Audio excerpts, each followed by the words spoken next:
you can't really fail at it unless you buy the wrong stock or just get excited at the wrong time. And I would like to just spend just a couple of minutes giving you a little perspective on how you might think about investments as opposed to the tendency to focus on what's happening today or even this minute as you go through. And to help me in doing that, I'd like to go back through a little personal history, and we will start. I have here a New York Times of March 12th, 1942. I'm a little behind on my reading. And if you go back to that time, it was just about 3 months since we got involved in a war which we were losing at that point. The newspaper headlines were filled with bad news from the Pacific, and I've taken just a couple of the headlines from the days preceding March 11th, which I'll explain. It's kind of a momentous day for me. And so you can see these headlines. We've got slide 2 up there, I believe.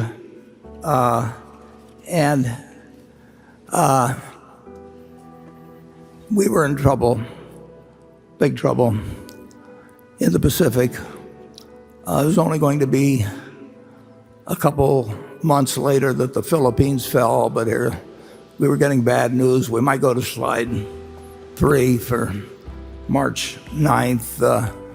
I hope you can read the headlines anyway. The price of the paper is 3 cents, incidentally. Let's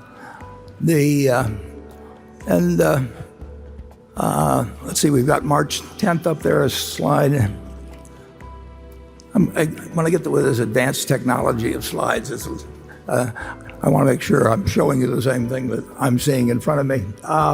So anyway, on March 10th,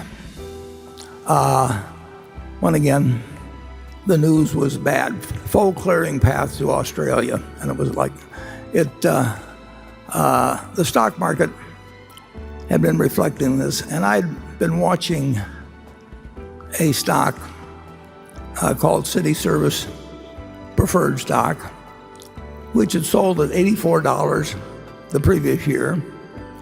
It had sold at $55 the year before, early in January, 2 months earlier. And now it was down to $40 on March 10th. So that night, despite these headlines, I said to my dad, I think I'd like to pull the trigger. And I'd like you to buy me three shares of City Service Preferred the next day. And that was all I had. I mean, that was my capital accumulated over the previous 5 years or thereabouts. And so my dad the next morning bought 3 shares. Well, let's take a look at what happened the next day. Let's go to the next slide, please. And it was not a good day. The stock market, the Dow Jones Industrials broke 100 on the downside. Now, they were down 2.28%, as you see, but that was the equivalent of about a 500-point drop now. So I'm in school wondering what is going on, of course. Incidentally, you'll see on the left side of the chart, the New York Times put the Dow Jones Industrial Average below all the averages they calculated. They had their own averages, which have since disappeared, but the Dow Jones has continued. So the next day, we can go to the next slide, and you will see what happened. The stock that was at 39, my dad bought my stock right away in the morning because I'd asked him to, my 3 shares. And so I paid the high for the day, that 38 and a quarter. was my tick, which is the high for day. And by the end of the day, it was down to 37, which was really kind of characteristic of my timing in stocks that was going to appear in future years. But it was on what was then called the New York Curb Exchange, then became the American Stock Exchange. But things, even though the war until the Battle of Midway looked very bad, and if you'll turn to the next slide, please, you'll see that the stock did rather well. You can see where I bought it, 38 and a quarter. And then the stock went on actually to eventually be called by the City Service Company for over $200 a share. But this is not a happy story, because if you go to the next page, you will see that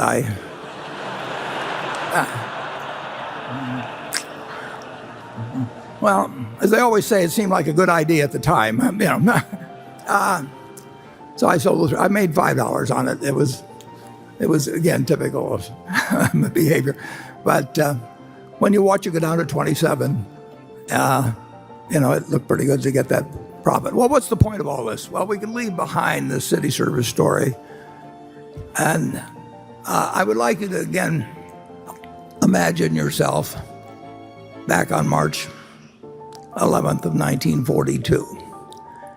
And as I say, things were looking bad in the European theater as well as what was going on in the Pacific. But everybody in this country knew America was going to win the war. I mean, it was, we'd gotten blindsided, but we were going to win the war, and we knew that the American system had been working well since 1776. So if you'll turn to the next slide, I'd like you to imagine that at that time, you had invested $10,000,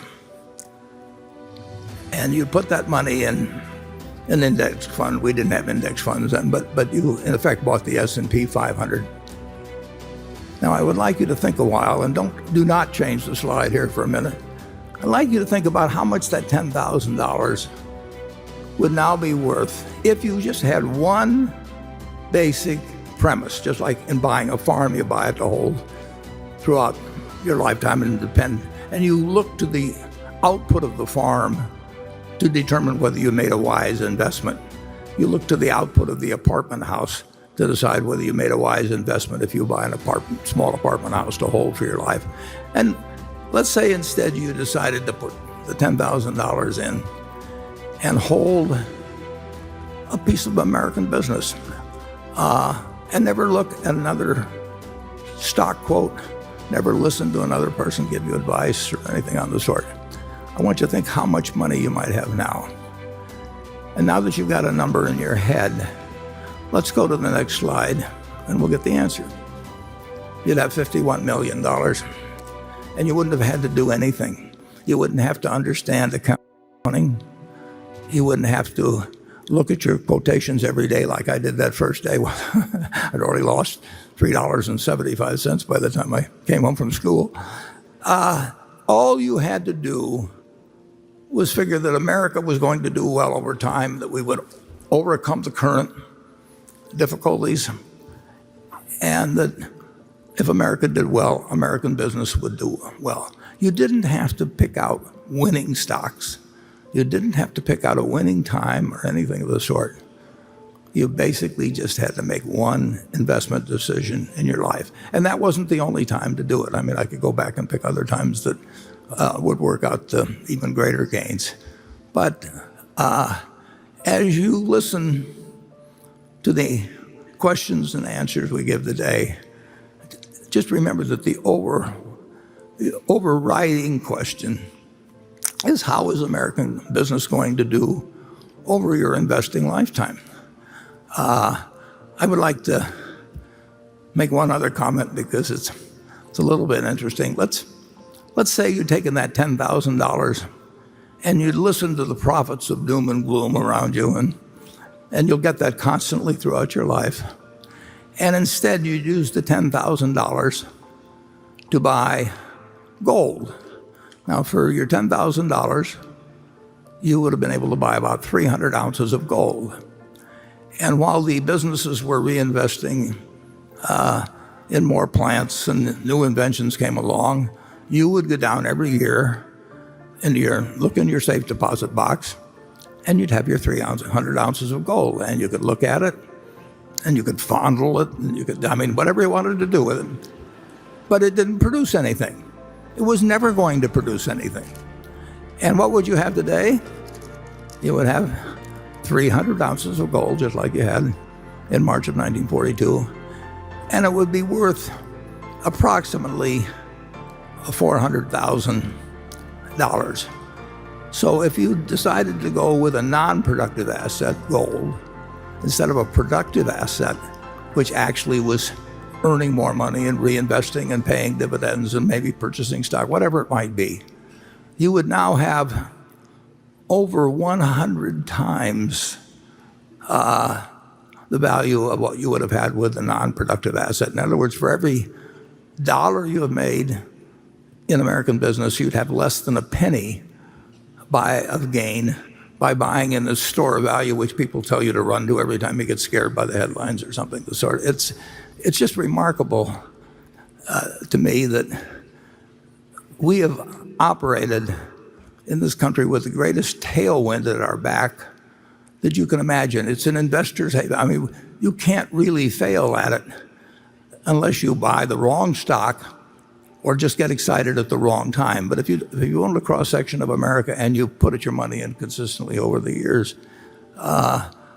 there's no comparison against owning something that's going to produce nothing. And frankly, there's no comparison with trying to jump in and out of stocks and pay investment advisors. If you'd followed my advice, incidentally, or this retrospective advice, which is always so easy to give, if you'd follow that, of course, there's one problem about it. Your friendly stockbroker would have starved to death. And you could have gone to the funeral to atone for their fate. But the truth is, you would have been better off doing this than a very, very, very high percentage of investment professionals have done, or people have done that are active. It's very hard to move around successfully and beat really what can be done with a very relaxed philosophy. And you do not have to know as much about accounting or stock market terminology or whatever else it may be, or what the Fed is going to do next time and whether it's going to raise rates 3 times or 4 times or 2 times.